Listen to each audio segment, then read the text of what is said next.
Hoy vamos a contar la historia de una de las pruebas de supervivencia más duras y a la vez más increíbles de la historia, la de toda una ciudad atrapada por la guerra. 900 días. Es una cifra que cuesta trabajo imaginar. Durante casi 900 días, una ciudad con millones de habitantes quedó totalmente aislada del mundo, rodeada por un ejército enemigo. Pero esta no es solo una historia sobre la guerra, es sobre todo una historia sobre la resistencia, el ingenio y la increíble fuerza del espíritu humano cuando se enfrenta a una situación absolutamente límite. Venga, vamos a meternos de lleno en ella. Bueno, pues todo empieza en septiembre de 1941. Las fuerzas alemanas avanzan a toda velocidad y consiguen rodear por completo la ciudad de Leningrado, que por cierto hoy conocemos como San Petersburgo. Con esto crean un bloqueo militar total. Pero a ver, ¿qué es exactamente un asedio? Pues como vemos aquí, es una táctica militar. La idea no es tanto conquistar la ciudad a la fuerza, sino más bien estrangularla, ¿no? Cortarle toda la entrada de comida, de medicinas, de ayuda, para que al final, sin más opción, se rinda. Y el bloqueo fue brutalmente eficaz. Las tropas enemigas se hicieron con el control de las vías del tren y de todas las carreteras. Vamos, que de la noche a la mañana, Leningrado se convirtió en una especie de isla en mitad de la tierra, sin ninguna conexión posible con el exterior. Las consecuencias, claro, fueron inmediatas y catastróficas. Se acabó el carbón, así que adiós a la calefacción central. Tampoco había combustible, por lo que todo el transporte público se detuvo. Y lo más grave de todo, dejó de entrar comida. Para rematar, los bombardeos se centraron en destruir los pocos almacenes de alimentos que quedaban en la ciudad. Y por si todo esto no fuera suficiente, llegó el invierno. El primer invierno del asedio fue uno de los más fríos que se recuerdan. De repente, la población no solo tenía que luchar contra un ejército, sino contra dos nuevos enemigos mortales, el hambre y un frío extremo. Menos 40 grados. Es una temperatura difícil de concebir.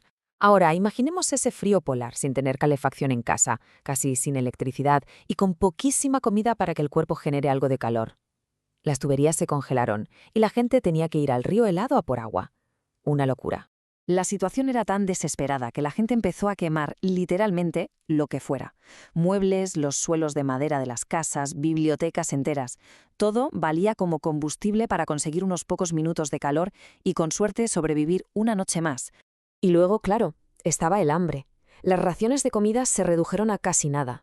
Para los niños y la gente que no trabajaba en la industria de defensa, la ración diaria de pan llegó a ser de solo 125 gramos.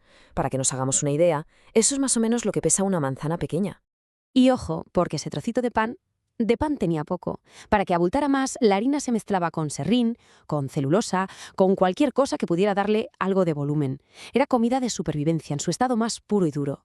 Pero incluso en medio de esa oscuridad tan absoluta, apareció un pequeño rayo de esperanza. Una solución increíblemente peligrosa, pero que fue vital y que pasó a la historia como el camino de la vida. Resulta que la única vía que no estaba controlada por el enemigo era el gigantesco lago Ládoga, al este de la ciudad. Durante el crudo invierno, el lago se congelaba por completo, y sobre esa enorme capa de hielo se consiguió establecer una ruta para camiones. La logística de todo esto fue una auténtica proeza. Primero, había que esperar a que el hielo tuviera el grosor suficiente para aguantar el peso. Luego se marcaba y mantenía la ruta. Todo esto mientras el enemigo la bombardeaba sin parar. Los camiones entraban cargados de harina y medicinas, y en el viaje de vuelta evacuaban a los más débiles, niños, enfermos, ancianos. Este camino salvó a la ciudad del colapso total.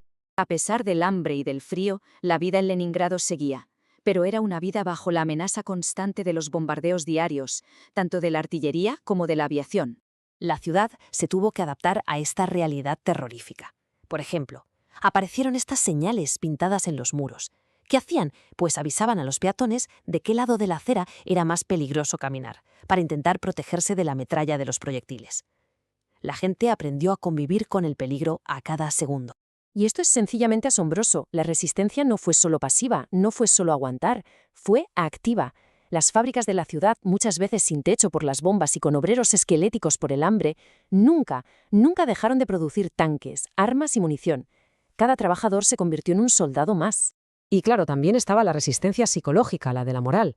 La radio se volvió fundamental, no solo para dar noticias, sino que ponían música, poesía y lo más famoso de todo, un metrónomo que sonaba constantemente. Tic-tac, tic-tac. Era el latido del corazón de Leningrado, un mensaje para el enemigo, pero sobre todo para ellos mismos. Seguimos aquí, seguimos vivos.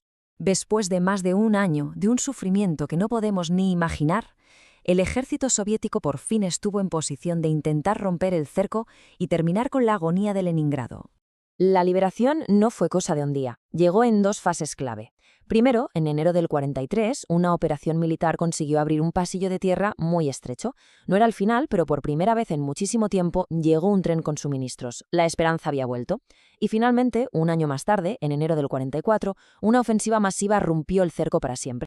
Leningrado era libre, por fin, pero el precio que pagó fue inmenso. El asedio dejó una cicatriz imborrable en la ciudad y en la historia. Las cifras, la verdad es que son difíciles de procesar. Se calcula que más de 600.000 personas murieron solo de hambre y de frío, y algunas fuentes elevan esa cifra a más de 1 millón si contamos también las víctimas de los bombardeos. Es una de las mayores pérdidas de vidas civiles en una sola ciudad en toda la historia. Por todo ese sacrificio, por esa negativa rotunda a rendirse contra todo pronóstico, la ciudad recibió el título de ciudad heroica, un reconocimiento a la resistencia de su gente, que demostró una fortaleza que parece casi sobrehumana. Y al final, la historia de Leningrado nos deja esta pregunta en el aire. Ante el hambre, el frío extremo, la muerte constante, ¿de dónde se saca la fuerza no solo para sobrevivir, sino para seguir trabajando, para componer música, para resistir? Es una pregunta sobre esa increíble capacidad de resiliencia que a veces demostramos tener.